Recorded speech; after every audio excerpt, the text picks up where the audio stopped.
guys, welcome back to SB Basic. We're gonna do something a little different today and share with you a little bit of our background, our sailing, and a little bit about us. Yeah, our channel's really focused on project after project after project, but we're gonna take a little time and start sharing. So we're gonna go back to 1999 with our first boat purchase and our, I guess, foray into cruising life. Yeah. So hang on, this will be exciting. Yeah. So at this point, Teal and I have been married for 6 months, and it was a great 6 months. It was, but we were just broke kids. We were young kids. Oh. We didn't know what the heck was going on, and we would try to find fun things to do on the weekends that didn't cost any money. So we went sailing with a friend on Lake Washington one afternoon, and it was so nice. It was relaxing, and on the way home, I said to Teal, I was like, why don't we get a boat? And that was Oh my God. the light bulb moment. That's when our lives changed, because all of a sudden, I swear to God, I felt like I heard something click in your brain. I know. From that night, we went back and I started looking at boats. I was so excited. I mean, it wasn't even on our radar at the time. Okay, this was just a comment. It was not like I really wanted to. I just said, oh, this was so nice, we should get one too. Not realizing that that was just a trigger for Teal. You didn't even know how to swim. I didn't know how to swim. That was my first time on a sailboat. What was I thinking? So we looked and we looked. And our dream was to buy a 45-foot catamaran. And it was There was no way. not in the budget. Not at all. I mean, we were in debt at the time. Yeah. Just married. We had to work ourselves out of a hole. We worked hard. And we searched and searched. And we found a boat. We did find a boat. This is when Yacht World was just, it was really new. And we found a boat down in San Francisco. It was Alameda. Yeah. And I looked at it. Teal was showing me pictures, and I was like, there's no way. There's no way. I don't want it. But we ended up taking a road trip that weekend. Yeah, we did. And we drove down there. We got lost. We did. And the broker just did a wonderful job. Thank you, Helms Yacht Sales.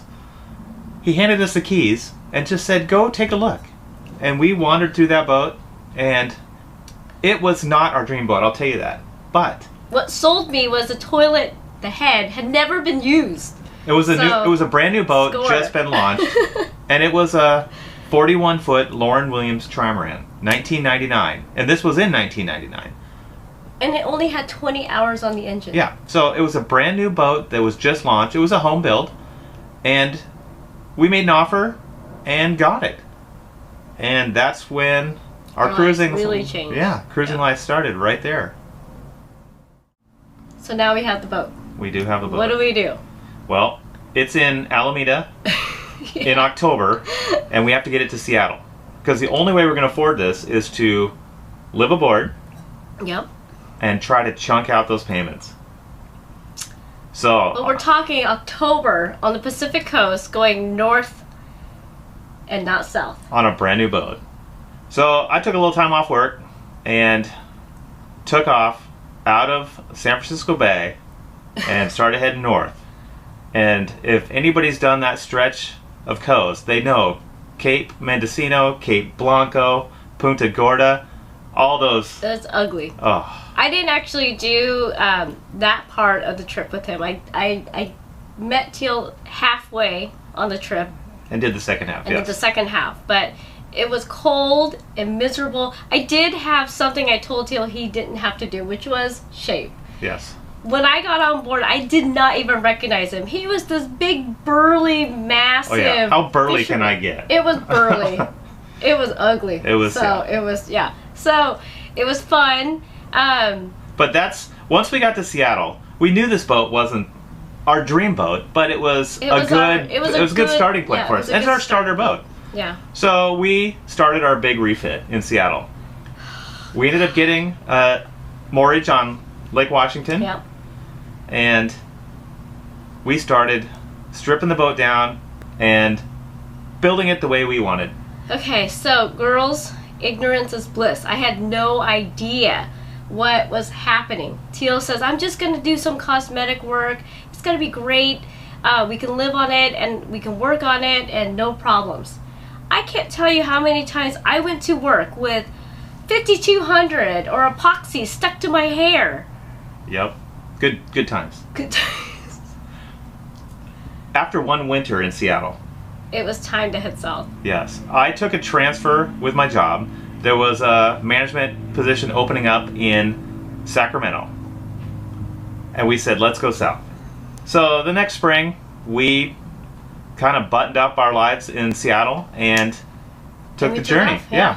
We brought the boat to Stockton, California. We were both still working at the time. And we refit the boat over the next 2 years. 2 years, yeah. And really prepared it for our cruising life. It was a lot of fun, a lot of work, but we made the boat our boat.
So the tail end of our refit in Stockton, we had to move the boat to Rio Vista for the haul out, and that was a reminiscent time for me because 20 years earlier I had hauled with my father's boat a 40-foot Victress, Piper Victress trimaran in that same marina. So Same owner. He remembered us and he was great. Remember him? Klaus.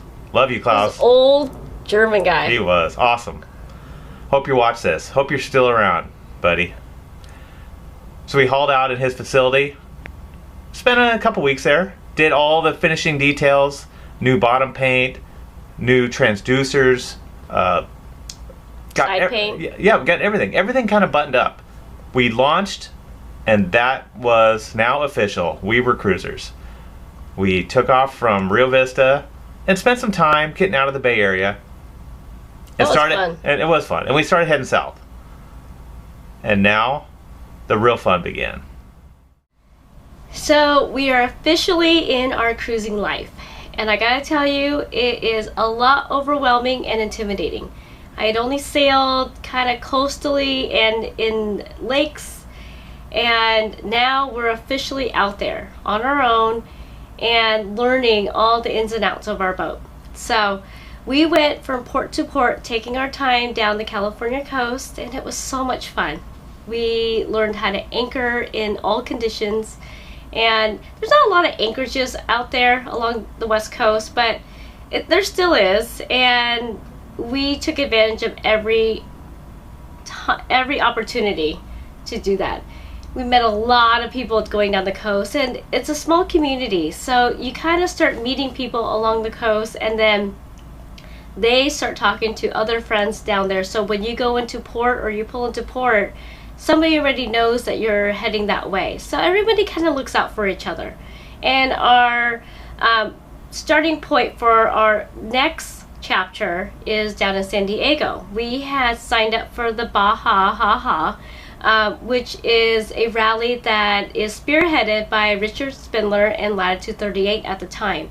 And it's a great rally. One, to meet like-minded people that are doing the same thing.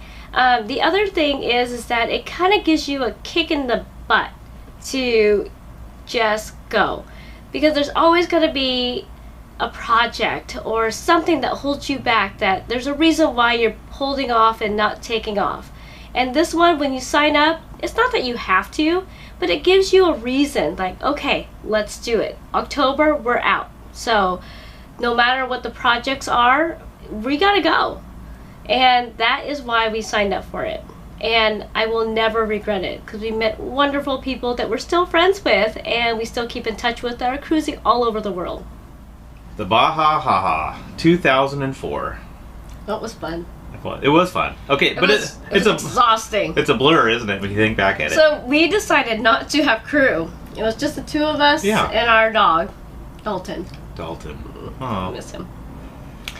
And as much as it was great to learn how to do this, it was a pretty fast-paced rally.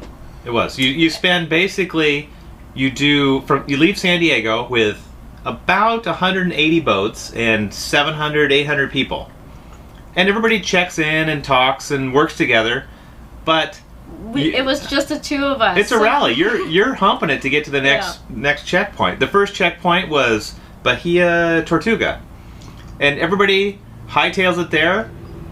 On the first, it took about 2 days, and then you get a day of rest, which is fine, except it was just the two of us, so we took longer. And you remember what we did on our day of rest?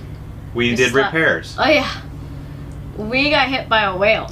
Yes. And what it ended up doing was hyperextending one of the amas and put about an 8-foot crack in the wing. But we didn't know, because we weren't going down in the amas during this time, because our rule is that we stay out with the other person while someone is on watch. So I would sleep out in the cockpit when Teal was on watch, or he would sleep in the cockpit while I was on watch. So we didn't come down below very much. When we found out we were taking on water, it was interesting. So we ended up doing the repair, or a makeshift repair, sitting at anchor, and it was a lot of fun. And it worked. It held until we could get to a better place. Yeah. But we had to continue the rally. So the next next checkpoint was Bahia Santa Maria. And we also slept. Yes. We were so tired. We were tired.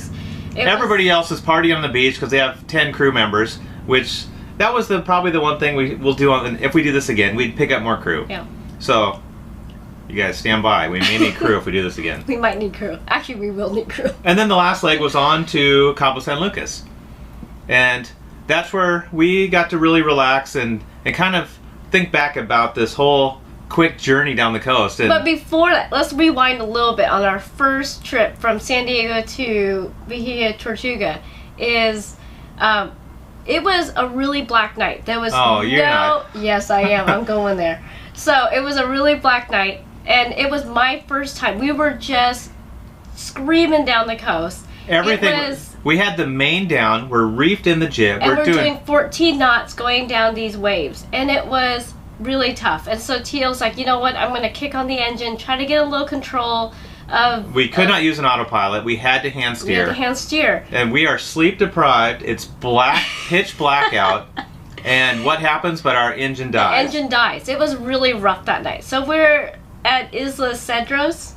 Well, that's where we ended up going into. Yeah. But outside of Cedros, yes. It was really rough. So Teal, our engine is right underneath of our helm station. And so Teal opens that up.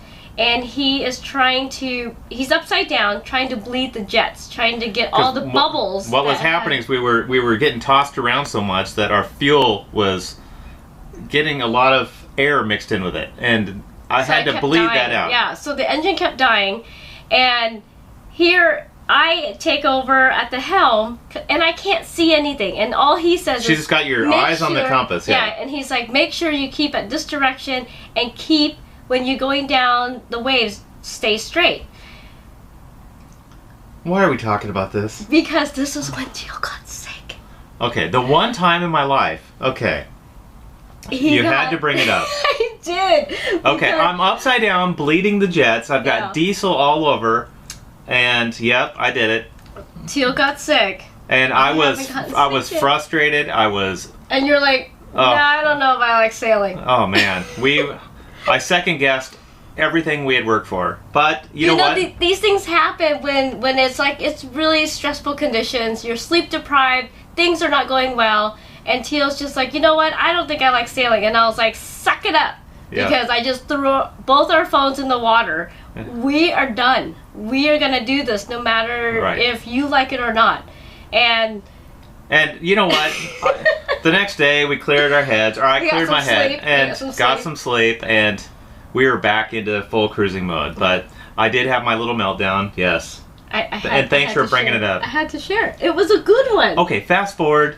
Cabo San Lucas, the sun's out, we're in bikinis and shorts and swimming, and life is much better. It is. Okay. So now the ha-ha's over. It's over. It's over. But we met a lot of new friends. We did. We met great friends. And, you know, this is the point where the ha kind of splits up into multiple groups. About 3. Yeah. So some will just go back to the States because they use this as a sailing experience or a vacation. Trip. Yeah, it's a vacation. Yeah. Some will use Cabo San Lucas as a jump point over to the South Pacific. Whereas there's the other third that will use this as an opportunity to explore Mexico. It's their start of their cruising career. Yeah. There's no rush. There's no schedule. And that's where we were at. We decided we had some friends we met on the rally, and we all headed up to La Paz, and that was kind of the Love La Paz. Love La Paz. That was where we used it as our home base, along with a lot of others. It's a huge cruising hub. That's where you can get things taken care of. If there's repairs, there's haul-up facilities, there's great marinas, there's anchorages. Yep, marine supplies, everything's there. A ton of expats kind of have, after cruising, settle there. Yeah, a lot of people cruise to Mexico, go to La Paz, and never leave. And you know what? My father's one of them. He's been there since the 80s. So it was nice to catch up with my dad. Yeah. He lives in La Paz and has for a while. But we wanted to get going. And it's now late in the year. We decided to head over to the mainland side. And we do that for a reason. It gets a little blustery and windy up in the Sea of Cortez. Not really, but yeah, we wanted to go into warmer climates because at this point it's cooled off to like the 70s. Yes. And we had to put on a jacket. So you head over to Mazatlan and you spend the whole winter kind of working that whole coast. There's so much to see, so many anchorages, and a lot of cruisers go from Mazatlan down the coast to all the way down to like Zihuatanejo. That's the big cruiser strip right there. You PV's in there. You've got... There's so many other... I didn't really... The big cities, it's not something that draws me in, but I love the little towns. Like Chimela, Chacala, Tenecatita. Oh, loved it. Yes. Sayulita, Punta Mita. Yes. All these little hubs in La Cruz. It was just great because they're just little villages. You anchor out, you pull your dinghy in, and you just explore. And wonderful people there. I love the islands, and God, I could just live there. You could. But the trick is, get out of that whole strip before hurricane season starts, because you have not much notice if a hurricane turns into those areas. You don't have much protection. So most cruisers use the winter for cruising those grounds, and then head up into the Sea of Cortez for hurricane season. And you can do land travel at that point too, but we were just kind of getting into the cruising life, and so we weren't really interested in that. We were just being along the water, doing little rallies and races and doing jungle tours on our dinghy. Good times. Yeah, they were really good times. And so we can't wait to do it again and share it with Emma. Oh, I mean, she's going to love it. She's going to love it. But Teal had this annoying thing. At the time, I thought it was annoying. What now? So every anchorage that we went to, anytime we drop anchor, he would take stats. So he would do the coordinates, he would do water temperature, the wind direction, everything you could possibly think of, and he'd log it in. Hey, that's helpful information. Yes, I know that now. So at the time, it was super annoying because he would spend about half an hour just looking at stats, and I'm like, come on, let's jump in the water. And he's like, I gotta put all this stuff down. Looking back now, I can almost visualize and imagine exactly where we were at based on his coordinates and all of his information in our logbook. So thanks for being a nerd. And thanks for finally realizing that it's something worthwhile. I knew it was. It was just annoying at the time. Okay. Love you. Took away. So over the next 3.5 years, we really enjoyed ourselves cruising. We enjoyed the heck out of cruising down in Mexico. Sea of Cortez was beautiful. The islands are gorgeous. The people are amazing. Yeah. We never felt more comfortable.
Enjoyed ourselves cruising. We enjoyed the heck out of cruising down in Mexico. Sea of Cortez was beautiful. The islands are gorgeous. The people are amazing. Life. Yeah. We never felt more comfortable. But the downside is, here we are cruising as kids. Yeah, we were kids. We were in our 20s and 30s. Living off our bank account. Yeah. So it's not going to last forever. We knew that going in, but we wanted to see if this was something that we wanted to do long term, and it is. It is. And so we had a great game plan when we went back. We said we're gonna go back and we're gonna work hard. We're gonna get another boat. Start a family. And do this again. So in comes Emma. in comes the new generation of cruising. Yep. And we cannot wait to show her And share with her. And share with her what life is about on the water. Are you excited? Yeah. So fish on. That's right. Game on. New chapter in our life is coming up. Yeah. And We're Emma's really gonna. excited for it. That's right. So stay tuned, and we're gonna share more, and hope you guys enjoy the ride. Team Basic.